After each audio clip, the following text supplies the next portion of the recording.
ရတော့ငရုတ်ဒီစားအောင်လုပ်ကြမယ်ကြက်သွန်နီကိုလှီးထားမယ်ပပလှီးထားမယ်ပြီးရင်ကြက်သွန်ဖြူကြက်သွန်အနီကို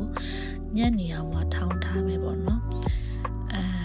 ညက်လေးဖြစ်အောင်နောက်ထောင်းလာမယ်ပြီးရင်ငရုတ်ဒီကိုထည့်မယ်ပေါ့နော်ပစုံကြောက်ထည့်မယ်ပစုံကြောက်ကိုရေစိမ်ထားပြီးတော့ပေါ့နော်ရေနုနဲ့တေချာစိမ်ထားပြီးထည့်မယ်ပြီးငရုတ်ဒီထည့်မယ်ငရုတ်ဒီကတော့ကိုလိုချင်တော့ပေါ့နော်မများငရုတ်ဒီစားတော့တိုင်းမှာငရုတ်ဒီများများတော့ထည့်ရမှာပေါ့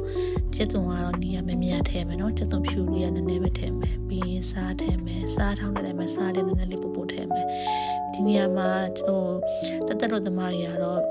တားမထည့်ရရပေါ့နော်အချုံမသုံးလို့ရတယ်ပေါ့မမီစိတ်ကြိုက်ပါပေါ့နော်ဒါလေးကိုစားလို့ဒီအဆုံးထည့်ပြီးတော့လို့ရှိရင်တော့တေချာလေးပြန်ပြီးစီပိုင်ပိုင်လေးဖြစ်အောင်ထောင်းမယ်ဒီကတော့အထောင်းနာလေးဖြစ်ဖို့ရည်ကြီးရတယ်ငွေစားထောင်းကတော့အထောင်းနာမှသူအကုန်လုံးစီးပိုင်ပြီးထွေးလေးဖြစ်နေမှာစားကောင်းတာအခုတို့ထည့်ပြီးလို့ရှိရင်တော့စီပေါ့နော်ပဲစီဖြစ်နှမ်းစီဖြစ်ထန်ဆန်းနိုင်တော့ရပါပြီကျေးဇူးတင်ပါတယ်